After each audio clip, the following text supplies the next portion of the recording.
വിജയം എന്നത് സംരംഭകനെ സംബന്ധിച്ചിടത്തോളം ഒന്ന് വെച്ചാൽ രണ്ട് കിട്ടുന്നതിനാണ് വിജയം എന്ന് പറയുന്നത്. രണ്ട് വെച്ചിട്ട് ഒന്ന് കിട്ടുന്നവനെ, രണ്ട് മുടക്കിയിട്ട് ഒന്ന് എടുത്തുകൊണ്ട് പോകുന്നവനെ വിജയി എന്ന് സംരംഭകരാരും വിളിക്കാറില്ല. ഞാൻ സത്യത്തിൽ രണ്ട് വെച്ച് ഒന്ന് മാത്രം ഇതുവരെ എടുത്തിട്ടുള്ള ഒരാളാണ്. ഒന്ന് വെച്ച് രണ്ടെടുത്തയാളല്ല.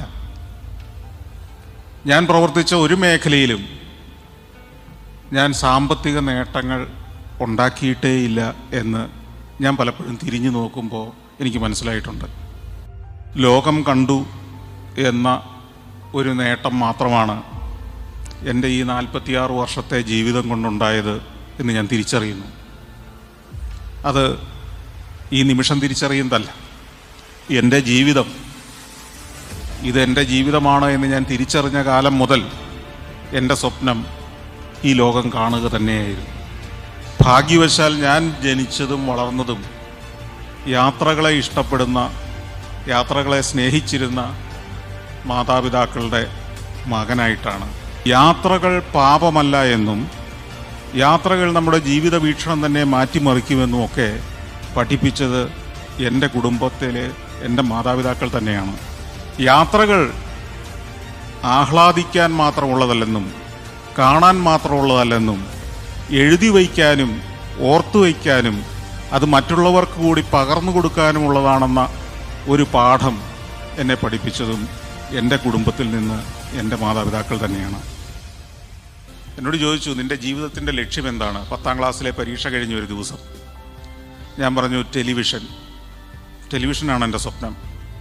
ദൂരദർശൻ്റെ ക്യാമ്പസിലൂടെ പലതവണ ആ വരാന്തകളിലെ ഓരോ ടൈലിൻ്റെയും ഷെയ്പ്പ് ഇന്നും എൻ്റെ മനസ്സിൽ പതിഞ്ഞു കിടക്കുന്ന അത്ര ദൃഢമായി പതിയത്തക്ക മട്ടിൽ ഞാൻ നിരന്തരം നടന്നിരുന്നു.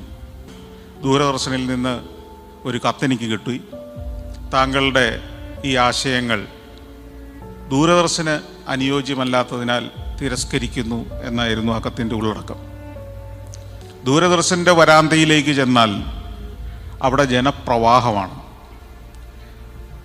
ആരംഭിച്ചു കഴിഞ്ഞിട്ട് അധിക നാളുകൾ ആയിട്ടില്ലാത്ത ഏഷ്യാനെറ്റിൻ്റെ തിണ്ണയിലും ഇത്തരം സ്വപ്നവുമായി ഇന്ന് നിങ്ങളിവിടെ നിങ്ങളുടെ സ്വപ്നങ്ങൾ യാഥാർത്ഥ്യമാക്കുന്നതിനുള്ള ആശയങ്ങളുമായി ഇരിക്കുന്നത് പോലെ തന്നെ അക്കാലത്തെ 90കളുടെ ആദ്യ വർഷങ്ങളിലെ എല്ലാ ചെറുപ്പക്കാരുടെയും സ്വപ്നം എനിക്ക് തോന്നിയിട്ടുണ്ട്. അന്ന് ദൂരദർശനിലോ ഏഷ്യാനെറ്റിലോ ഒരു ടെലിഫിലിം അല്ലെങ്കിൽ ഒരു സീരിയൽ നിർമ്മിക്കുക, അല്ലെ സംവിധാനം ചെയ്യുക, അല്ലെങ്കിൽ അതിൽ അഭിനയിക്കുക എന്നതായിരുന്നുവെന്ന്. കാരണം അത്ര സ്വാധീന ശക്തിയായി ടെലിവിഷൻ വീടുകളിലേക്ക് കടന്നു വന്നൊരു കാലമായിരുന്നു. അല്പം പ്രതിഭയുള്ള, അല്പം ക്രിയേറ്റിവിറ്റി ഉള്ളിലുള്ള ഏതൊരു ചെറുപ്പക്കാരനും ചെറുപ്പക്കാരിയും അതിൻ്റെ ഭാഗമാകുക എന്നത് മാത്രമായിരുന്നു അക്കാലത്തെ സ്വപ്നം. എനിക്കൊരു കാര്യം മനസ്സിലായി, ഈ സ്വപ്നത്തിനൊപ്പം, ഈ കൂട്ടയോട്ടത്തിനൊപ്പം, ഈ മാരത്തോൺ ഓട്ടത്തിനൊപ്പം ഓടി സന്തോഷ് ജോർജ് കുളങ്ങര എങ്ങും എത്താൻ പോകുന്നില്ല എന്ന് ഏതാനും വർഷം കൊണ്ട് എനിക്ക് മനസ്സിലായി.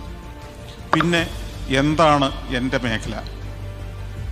കുറച്ചു കാലം ഒന്ന് പോസ് ചെയ്തു. പിന്നീട് എൻ്റെ ബാല്യകാലത്തിലെ ഏറ്റവും ആഹ്ലാദകരമായ ആ യാത്രകൾ പെട്ടെന്ന് മനസ്സിലേക്ക് വന്നു. എസ്.കെ. പൊറ്റക്കാടിൻ്റെ പുസ്തകങ്ങൾ വീണ്ടും ഒരിക്കൽ കൂടി, ബാല്യകാലത്ത് വായിച്ചതെല്ലാം ഒരിക്കൽ കൂടി ഈ ഇടവേളയിൽ വായിക്കുന്ന സമയത്ത് പെട്ടെന്നൊരാശയം മനസ്സിലേക്ക് കത്തി. പൊറ്റക്കാട് അക്ഷരങ്ങൾ കൊണ്ട് പകർന്നു തന്ന ഈ അനുഭവം ദൃശ്യങ്ങൾ കൊണ്ട് നമുക്ക് പകർന്നു കൊടുക്കാൻ കഴിയില്ലേ? ഇന്ന് നമുക്ക് മൊബൈൽ ഫോണിൽ പോലും വീഡിയോ പകർത്താൻ കഴിയുമെങ്കിൽ 90കളുടെ ആദ്യ വർഷങ്ങളിൽ നിങ്ങൾക്ക് സങ്കല്പിക്കാൻ കഴിയാത്ത തരത്തിലായിരുന്നു ടെലിവിഷൻ പ്രൊഡക്ഷൻസ് നടന്നിരുന്നത്. ഇവിടെ വ്യത്യസ്തമായൊരു പാത വെട്ടിത്തുറന്നെങ്കിൽ മാത്രമേ, യുദ്ധം ചെയ്ത് തെളിച്ചെടുത്തെങ്കിൽ മാത്രമേ അത് സാധ്യമാകുള്ളൂ എന്ന് ക്രമേണ എനിക്ക് മനസ്സിലായി. മലയാളത്തിലെ അന്നത്തെയും ഇന്നത്തെയും സൂപ്പർ താരമായ മമ്മൂട്ടിക്ക് വേണ്ടി എൻ്റെ ഒരു സുഹൃത്ത്, ഒരു സ്റ്റുഡിയോ ഉടമ വരുത്തിയ ഒരു ക്യാമറ മമ്മൂട്ടിയുടെ ദൗർഭാഗ്യം കൊണ്ടും എൻ്റെ ഭാഗ്യം കൊണ്ടും കസ്റ്റംസ് പിടുത്തം വീഴുകയും അതിന് ഈ കൊണ്ടുവന്നയാൾക്ക് അതിന് വേണ്ട ഡ്യൂട്ടി അടയ്ക്കാനുള്ള പണം കയ്യിലില്ലാതെ വരികയും ആ ഡ്യൂട്ടി അടയ്ക്കാൻ മാത്രമുള്ള പണം കൃത്യം എൻ്റെ കയ്യിലുണ്ടാവുകയും ഞാനത് കൊണ്ടുപോയി അടച്ച് ആ ക്യാമറ അവിടെ നിന്ന് ഊരിയെടുക്കുകയും അത് ക്രമേണ എൻ്റേതായി മാറുകയും ചെയ്തു. ആ ക്യാമറയാണ് സഞ്ചാരം എന്ന സ്വപ്നം യാഥാർത്ഥ്യമാക്കാൻ എന്നെ സഹായിച്ചത്. ഓരോന്നായി ആ പേരുകൾ വെട്ടിത്തുടങ്ങി. കാരണം ഞാൻ നല്ലൊരു ഡ്രൈവറാണ്, അതുകൊണ്ട് തന്നെ ഡ്രൈവർ വേണ്ട എന്ന് തീരുമാനിച്ചു. ഞാൻ ഈ ക്യാമറയുടെ ട്രൈപോഡും ക്യാമറ യൂണിറ്റും എല്ലാം ചുമക്കാൻ പ്രാപ്തനായ ആരോഗ്യമുള്ള ഒരാളാണ്. അതുകൊണ്ട് ഈ അസിസ്റ്റന്റുമാരെ എല്ലാം പേര് വെട്ടി. ക്യാമറ ഭംഗിയായി ഓപ്പറേറ്റ് ചെയ്യാൻ കഴിയുന്ന ആത്മവിശ്വാസം എനിക്ക് ആർജിച്ച് കഴിഞ്ഞിരുന്നതുകൊണ്ട് ക്യാമറാമാനും വേണ്ടെന്ന് വെച്ചു. സംവിധായകനായി മറ്റൊരാളെ ആവശ്യമില്ല എന്ന് തീരുമാനിച്ചു. സംവിധായകന് സ്വയം വസ്ത്രമെടുക്കാനും അലക്കാനും ഉടുക്കാനും കഴിയുന്നതുകൊണ്ട് അസിസ്റ്റന്റുമാരും വേണ്ട എന്ന് വെച്ചു. തിരക്കഥ എഴുതാനും അതിനാശയം പറഞ്ഞു കൊടുക്കാനും എനിക്ക് കഴിയുമെന്ന് എനിക്ക് ബോധ്യം വന്നതുകൊണ്ട് തിരക്കഥാകൃത്തും വേണ്ട എന്ന് തീരുമാനിച്ചു. അങ്ങനെ ഞാനും ഈ ക്യാമറയുമായി 1997 ഒക്ടോബർ 24 നേപ്പാളിലേക്ക് കൊച്ചിയിലെ സൗത്ത് റെയിൽവേ സ്റ്റേഷനിൽ നിന്ന് ആരംഭിച്ച യാത്ര ഇപ്പോൾ ഏറ്റവും അവസാനം ഉക്രൈൻ എന്ന രാജ്യത്തെ നിങ്ങൾ കേട്ടിട്ടുണ്ടാവാൻ ഇടയുള്ള ചെർണോബിൽ എന്ന ആണവ ദുരന്തത്തിൻ്റെ ഭീകരമായ കഥ പറയുന്ന ആ ആണവ നിലയത്തിൽ വരെ പോയി ചിത്രീകരിച്ച് ഞാൻ മടങ്ങിയെത്തിയിട്ട് 2 ദിവസങ്ങളേ ആയിട്ടുള്ളൂ.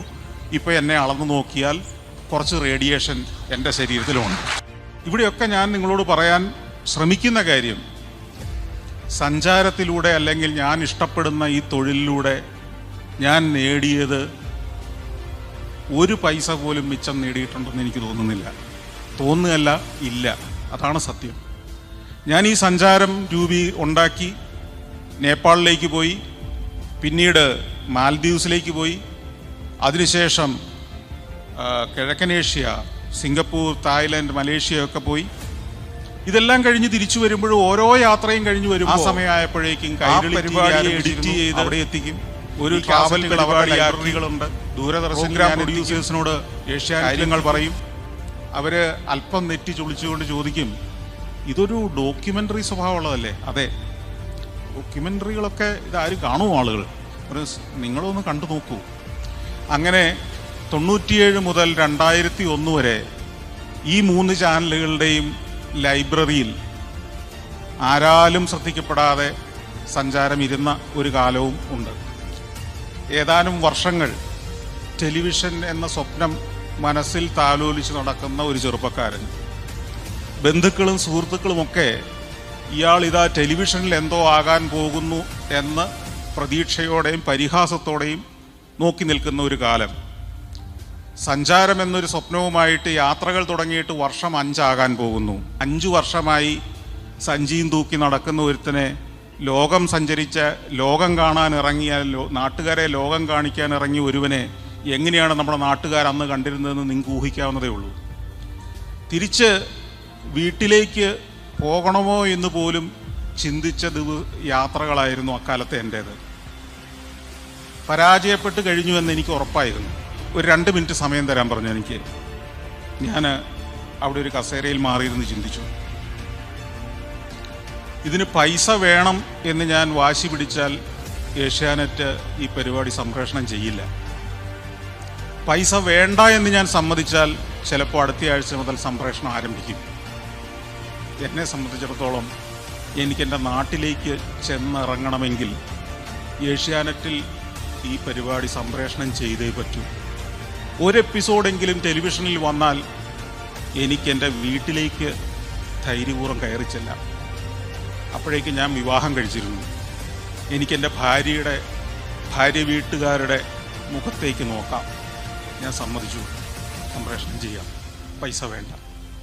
അങ്ങനെ ഏകദേശം 2001 മുതൽ 2012 വരെ 1 രൂപ പോലും പ്രതിഫലം വാങ്ങാതെ ഞാൻ സഞ്ചാരം നിർമ്മിച്ചു കൊടുത്തുകൊണ്ടിരുന്നു.